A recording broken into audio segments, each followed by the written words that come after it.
കാസർഗോഡ് പൂച്ചക്കാട് പ്രവാസി വ്യവസായി അബ്ദുൽ ഗഫൂർ ഹാജിയുടെ കൊലപാതക കേസിൽ പ്രതികളുമായുള്ള തെളിവെടുപ്പ് തുടരുകയാണ്.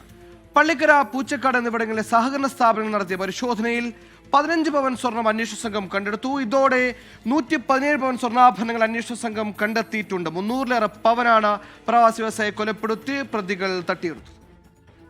ഉളിയത്തടുക്ക സ്വദേശി ഉബൈസ്, മന്ത്രവാദി KH ഷമീന എന്ന ജിന്നുമ്മ, പൂച്ചക്കാട് സ്വദേശി അസ്നിഫ, മധൂർ സ്വദേശി ആയിഷ എന്നിവരെയാണ് കോടതി 5 ദിവസത്തേക്ക് പോലീസ് കസ്റ്റഡിയിൽ വിട്ടത്.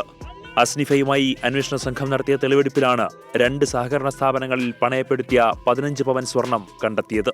ഇതോടെ കാസർഗോഡ് ജില്ലയിലെ ജ്വല്ലറികൾ, സഹകരണ സ്ഥാപനങ്ങൾ എന്നിവിടങ്ങളിൽ പ്രതികൾ വിറ്റഴിച്ചതും പണയം വെച്ചതുമായ 117 പവൻ സ്വർണം അന്വേഷണ സംഘം കണ്ടെടുത്തു.